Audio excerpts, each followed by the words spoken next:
What we are witnessing here is the return of Titans.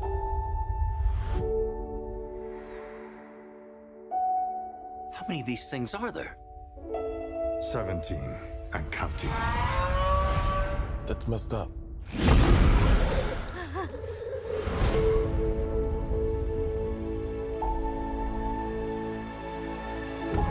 Mothra, Rodan, Ghidorah.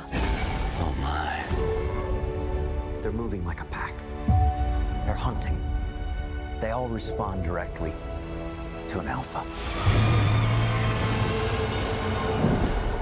We stop this Ghidorah. We stop them all.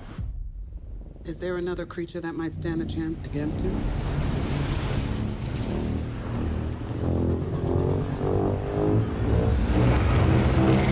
My God. Zilla.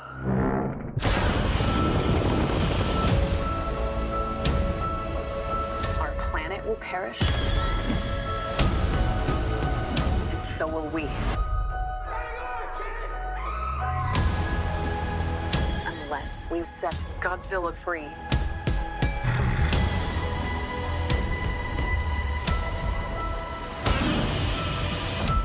Oh, yeah, sure. Let's bring him in for a beer. No, this time we join the fight. Run.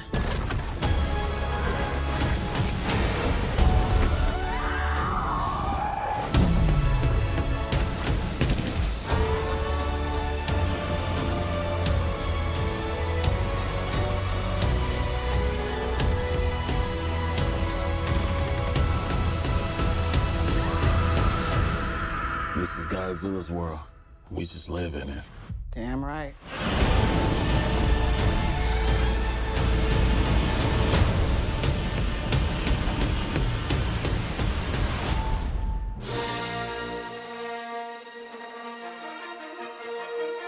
Ba-ba-ba-ba. This is year 7. That's right, year 7. This is year 7 of Movie Month.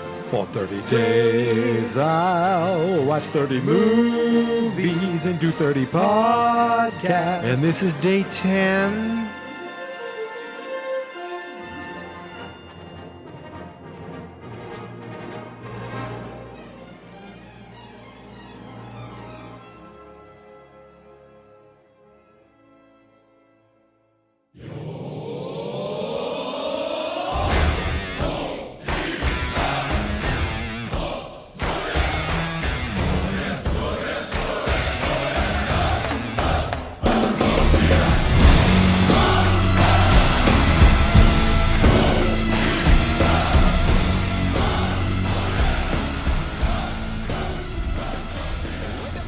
Regret. Regret is a way to describe what I'm feeling. Last year I had a chance to go to the theater to see one of my movies. And I chose Dark Phoenix, that god-awful X-Men movie. Well, I remember, I didn't know if it was god-awful, but it was just so boring, and I didn't care about it. So yeah, god-awful. I chose that. And I remember walking by the theater, looking up at the one right before I went in to see Dark Phoenix. And there it said on the marquee, Godzilla, King of Monsters. And I thought, maybe. You know what? Regret. I regret that I chose Dark Phoenix, and I regret that I did not see Godzilla, King of Monsters. King of the Monsters, King of Monsters, whatever.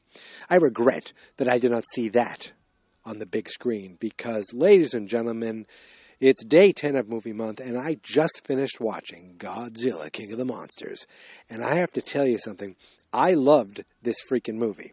I really enjoyed, like, the original not the original, the first kind of rebooted original Godzilla that came out a few years ago. Had Bryan Cranston and the guy from Kick-Ass. But I don't remember much about it. I remember enjoying it, but I don't know. I don't know. Then I saw Kong, Skull Island, and was that last year or 2 years ago? I don't remember. But I really enjoyed that. That was a lot of fun. And then they come out with Godzilla, King of the Monsters. They're really pushing Godzilla vs. King Kong and trying to make this monster verse, and they really did it this time. I mean, they went all out, bringing all the monsters that you remember seeing from Creature Double Feature on WLVI, Channel 56. On Saturdays, you'd see Godzilla, you saw Mothra, you saw Rodan. Okay, those are the ones that I remember off the top of my head. Then they showed Monster Zero, which I assume is an actual monster because I remember hearing Monster Zero in a Rob Zombie song, so now I'm thinking maybe that's a real monster from back then. I swear I saw the Cloverfield monster, right? They had to be the Cloverfield monster, right? It had to be. This movie was so much fun and so enjoyable, and damn it, I wish I saw it on the big screen. So yes, Godzilla. We all know Godzilla. Big, giant green monster who steps on buildings, old Japanese movies. Basically, it was like a metaphor for World War II and the atomic bomb and all that stuff. But, you know, in this world, Godzilla is part of these titans, these massive underground terrain dwelling, I don't know, they call them mutos. And, you know, we found Godzilla, we found King Kong. We know that there are others out there. And this movie kind of picks up with the company Monarch, who's been studying these things. And, well, actually, I think it starts with, I don't know if this is a flashback to something that happened in the first movie, and we're seeing it from Kyle Chandler and Vera Farmiga's point of view. But they're in a disaster area. Godzilla's there, and it turns out that they had two kids. They lost one of their kids. So it's kind of a flashback we see. By the way, spoilers if you haven't seen this movie. They lost one of their kids in a Godzilla fight attack. And then what happens is we flash forward to now, and we see Millie Bobby Brown is in her house, and she's emailing her dad, and she's like, I'm worried about Mom, and Mom is Vera Farmiga, and she's working on some machine, and it turns out that Dad is off taking nature photography.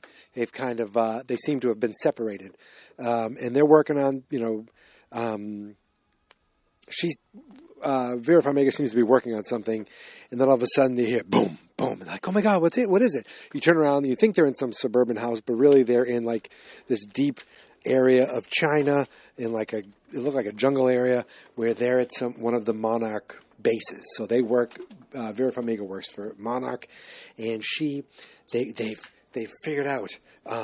There is a giant monster that has awoken, and it looks like a little baby in a little like larva state, and they call it Mothra. And you're like, oh, Mothra, right away that rings a bell. And I'm sorry, I'm walking. I just took my dog in, so I'm going to give her a little treat. And so the big thing is Vera Farmiga has built this little machine. My puppy went to daycare today. She's a very tired girl. You a very tired girl? Yeah.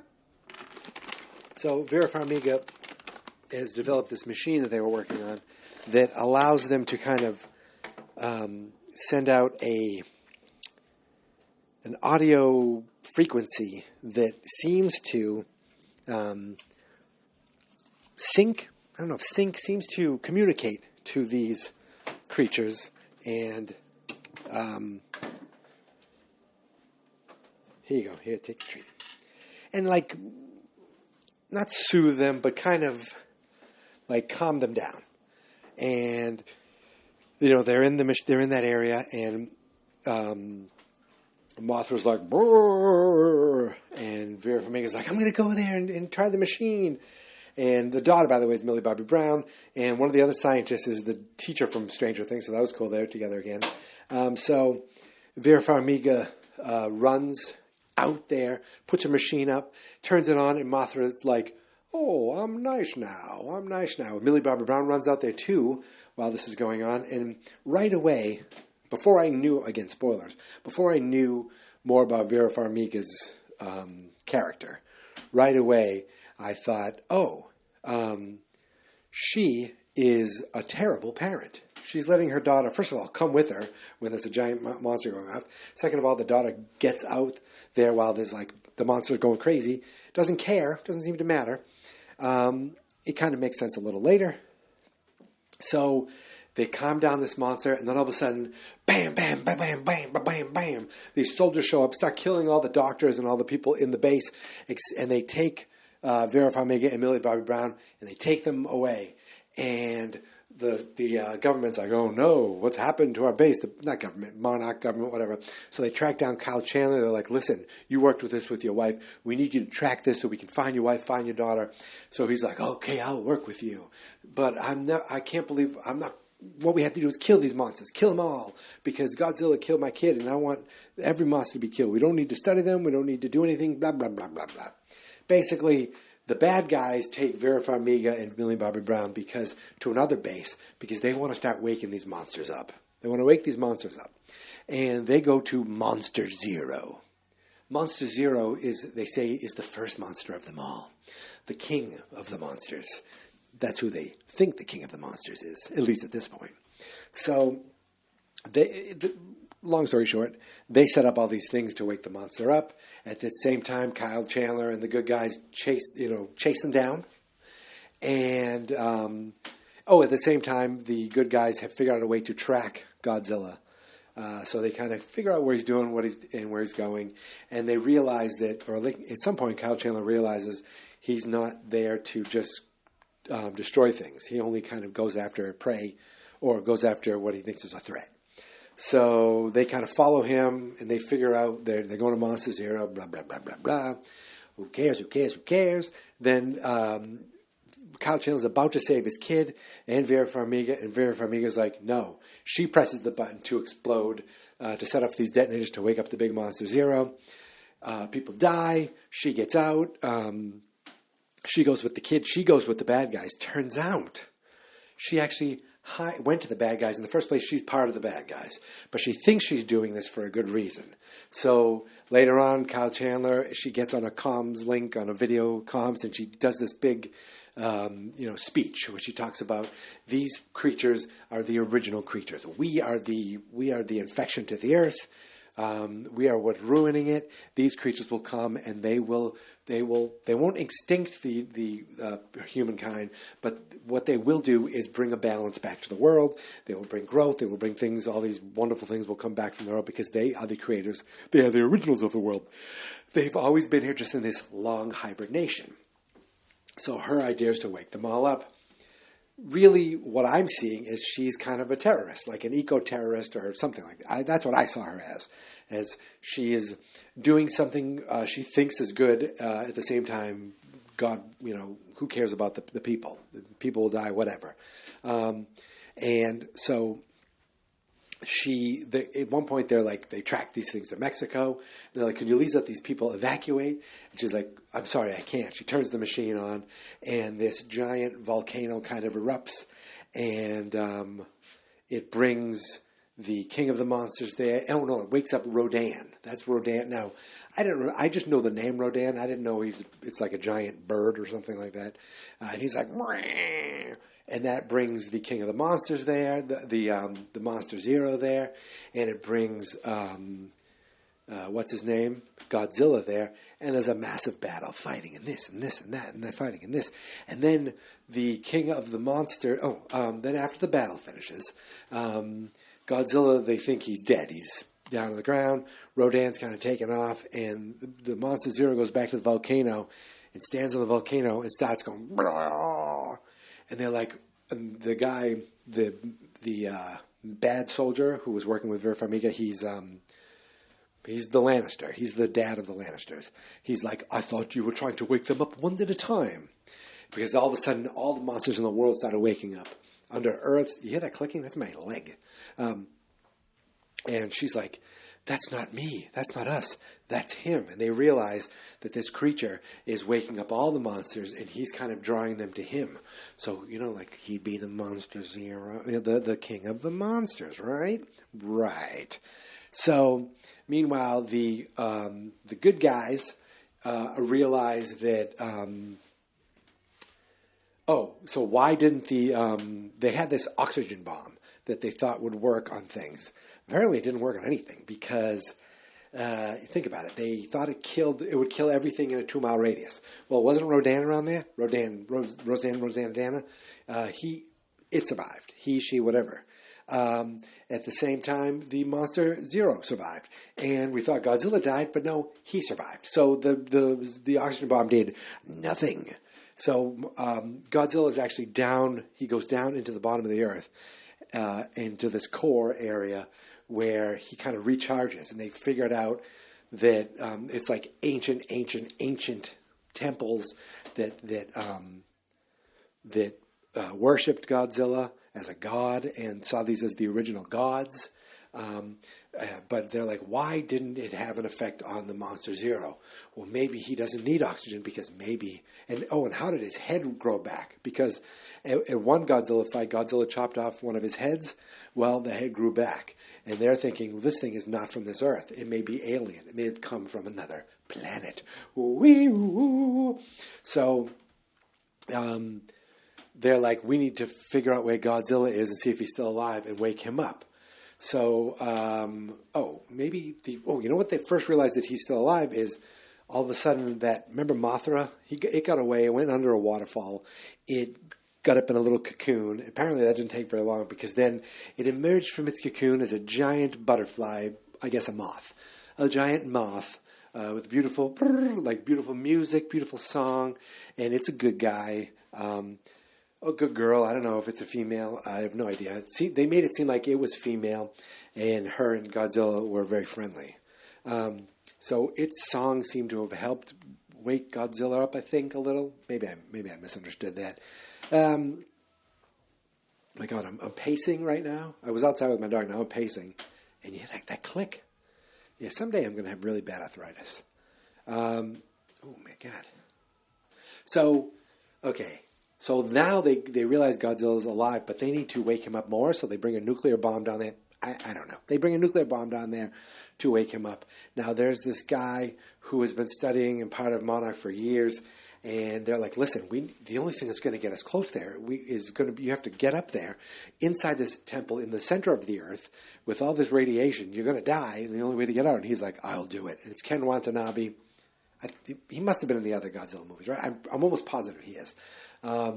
Ken Watanabe, so he goes down there, he sets the bomb up, and he gets to actually see Godzilla. He takes his mask off, gets to touch him, and be like, hello, goodbye, old friend. The bomb goes off. Godzilla wakes up.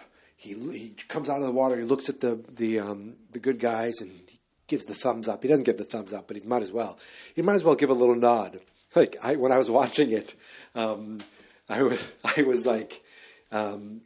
Doing a play-by-play where because he and Kyle Chandler made eye contact, and I wanted Kyle Chandler to be like, hello, Godzilla, and Godzilla was going to, and I'm saying, hello, good friend, hello, old friend, we meet again.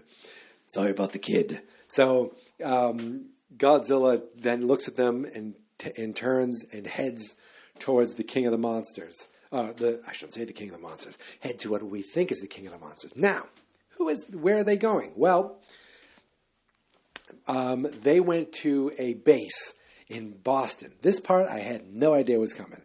And Vera Farmiga's like, if we can get them and broadcast this at Fenway Park, they will, that will bring all the monsters there, and that's the way we can calm them and get them all under control. And Charles Durning, is that his name, Charles Durning? No, I don't think that's his name. Charles Dance, I believe. Man, my knee, I got to stop doing this walk. Or start walking more. He's like, I don't care if we do that. We don't have to, do that. Well, he just wants, I don't know what the hell he wants. But he doesn't want Vera Farmiga to go and broadcast at Fenway Park. Millie Bobby Brown hears this. She sneaks out through the air vents, takes the machine with her, goes to Fenway Park, sets it up so that it's going off all these speakers. Now, they're evacuating Boston. They show that on the news. They're evacuating Boston. There's a Monarch base in Boston, so that's where they're going. Excuse me.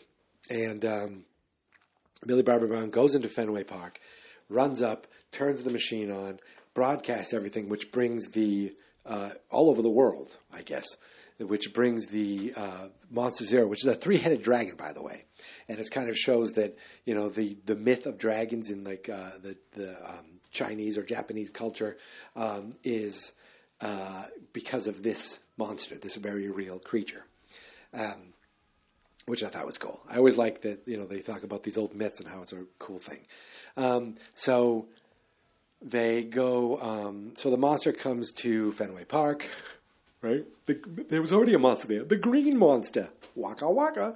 And then that brings Godzilla to Fenway Park, and the fight begins. Now Godzilla is completely amped up on that nuclear bomb, so... Bradley Whitford's in this. He's thinking the Earth, there's tunnels in the Earth. That's kind of a cool thing. And they set up little things at the end talking about visiting the tunnels in the Earth, maybe journey to the center of the Earth. I don't know.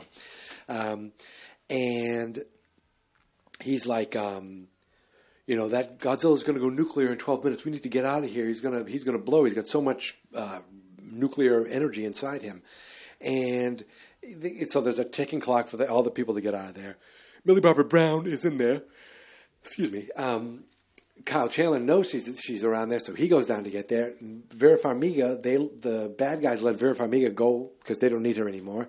So they let her go after get her daughter. They find the daughter. They get the machine. They turn it on again to give, I guess, Godzilla enough time, because at one point you think he's dead, but no, he gets up, and now he's like super fiery Godzilla. He's like, boom. It's like when Terminator comes out of the fire. He's all like fiery and orange, and he's like, when his tail goes like charges, but this time instead of blue fire coming out of him, it's like this giant orange like field of fire, basically burns the Monster Zero down, and Jesus. I don't remember what the hell happened to Vera Farmiga. I just watched the movie. So Vera Farmiga, she doesn't deserve to she doesn't just deserve to get out of this scot-free. So the way it happens is, oh my God, I just watched this. And anyway, Godzilla wins. And I think Vera Farmiga just dies in the Boston explosion. She kind of sacrifices herself, drives off with the machine to give Godzilla enough time. Then Godzilla goes cuckoo bananas, blows everything up. Yes, blows everything up. Vera Farmiga's gone. Millie Bobby Brown and Kyle Chandler escape in the helicopter. And then at one point you see the monster's head. You're like, oh no, it's still alive. But then you realize it's in Godzilla's mouth. And he's like, gulp, drinks it up, eats it up. And then some of the cooler thing, like the movie kind of ends with them realizing that these monsters are real. And they're out there. Oh, and then all the monsters kind of come. Like, you see Mothra's there, right? Was Mothra still there? Even Rodan comes and bows his head. This giant woolly mammoth-looking thing bows its head. This spider-looking thing bows its head. I don't know if the Cloverfield monster was there. I swear I saw it in this movie. All these things come and they bow their head because Godzilla is the king of the monsters. He's the king. And then the credits roll, and it's these fun kind of like, all these things that are happening. So Vera Farmiga was right about something. With all the destruction these monsters have brought, things started kind of resurfacing in nature, like a forest grew in the desert, and all these things, like things are happening that are better for the earth. So in a way, she was kind of right. It's just, sacrificing people for all that. And they start talking about learning from these monsters and this and that, and visiting Skull Island. Is there something beneath Skull Island? And people are going to journey through these tunnels, subterranean tunnels that are in the Earth's core. And are we learning from the Titans? And Godzilla's keeping the Titans in check. And there's a couple lines like the king, who's what's worse, a king versus a god, and they show like an old cave painting of Godzilla and a giant ape fighting each other, and they keep saying visiting Skull Island, and they're really setting up Kong versus Godzilla, which there's a poster. I'm sorry, there's an IMDb listing for Godzilla versus Kong, or Kong versus Godzilla, whatever it is. It says 2020 on it. It says Millie Bobby Brown is in it. Now, that means this movie's already made, right? If Millie Bobby Brown is in a movie that's coming out in 2020 and it's June, Was this movie already made and ready to come out? I don't even know what the deal is with Kong versus Godzilla. But the movie does end with an after credit scene. So after credits, we see this guy being like, oh, like he goes, come on in. We can't really do much fishing around here anymore, but we have this if you want to check this out. And it's the guy, the bad guy. And they look, and it's one of the heads that got chopped off from the dragon, the three-headed dragon. And he looks at it and he's like, we'll take it. I don't know what that means. Does that mean that they're going to take that monster and use it to develop other monsters? I don't really know. So I'm looking right now, and oh my goodness gracious. IMDb says Godzilla vs. Kong is not only completed, but it has a date of November 20th, 2020. And it just says, as the gigantic Kong meets the unstoppable Godzilla, the world watches to see which one of them will become king of the monsters. It's a different director this time. My goodness, I don't know what this guy has directed. Not like he directed Blair Witch from 2016. Not even the original. Interesting. This guy hasn't directed much, and all of a sudden he's got Kongzilla. He's got Godzilla versus Kong. Interesting. What a strange. What a strange choice for a director. And it's already been done as far as I can tell. So I'm excited. And Millie Bobby Brown is in it. I don't know what she's going to... Wow. Oh, so's her dad. Kyle Chandler. Coach Taylor. Excellent. So, yeah, that's next year. It's coming out this year, apparently. But for you and me, if I talk about it, which I will, that'll be next year. But this year... Here we are, 10 days down. Can you believe it? We're 5 days away from the halfway point. We're 20 days away from the end, and we are 1/3 done with Movie Month. I watched this one late tonight. I'm finishing it before the end of the day, though, so it still counts. I have the rest of the week off, so I probably will be watching my movies early. Tomorrow, I would say, is a lot less special effects, a lot less monsters, not as much... explosions. But today was all of that. Explosions, monsters, CGI. Basically, you're watching something that you know isn't there. It's all done in computers. But it doesn't matter. It was so well done and so enjoyable that it made me just, root for giant computer animated things. Michael Bay can't do that all the time, but this movie did that for me. And another thing I thought was cool, or not that I thought was cool, but another thing was fun was that it was in Boston. So when they're showing the Boston skyline by Fenway Park, I was looking for my work. I couldn't see it, but I know it's not far from there. It's only about, it's about a 10-minute walk, if that. And I haven't been there since March 3rd, which is crazy. I haven't been in Boston in 3 months, which is the longest I think I haven't been in Boston since I've been working at my job for over 20 years. That's crazy. Anyway, that's a tangent. It was just fun that the movie was in Boston in any way. So, Godzilla, King of the Monsters, big thumbs up. Really enjoyed it. Had a lot of fun with it. It's on HBO, so if you have a chance, and if you didn't watch it yet, I totally spoiled everything for you. But if you have a chance, you want to see it again, it's on HBO right now. Okay, that's it. Listen, you can find me on Twitter and on Instagram at Geek Mentality, okay? Everything that we post, every movie gets a picture thrown up on Instagram with my stupid face on it. You can also find me on Letterboxd. I don't know if you know Letterboxd, but every list of every movie month is on there. If you go to Letterboxd and you look up Geek Mentality there, you will see movie month from 14, 15, 16, 17, 18, 19, and this year. Of course, the website is fansonexperts.com. The podcast is Geek Mentality. It's available everywhere. Podcasts are available. You just go to fansonexperts.com, click on any of the movies. You'll find links to subscribe to the podcast if you ever want to listen to my stupid voice. Again, I don't ask for much. I ask for basically 30 days out of the year, and then you don't hear much from me until the next year. But there's other podcasts there if you're interested in this voice. Anyway, friends, Folks, thank you so much for listening. Thank you so much for subscribing. This is Fans Not Experts Movie Month, Day 10. We're all done. Godzilla is the king of the monsters, and this is my theme song. This is my podcast, I made it. Geek Mentality's what I named it. And I think you should listen and subscribe.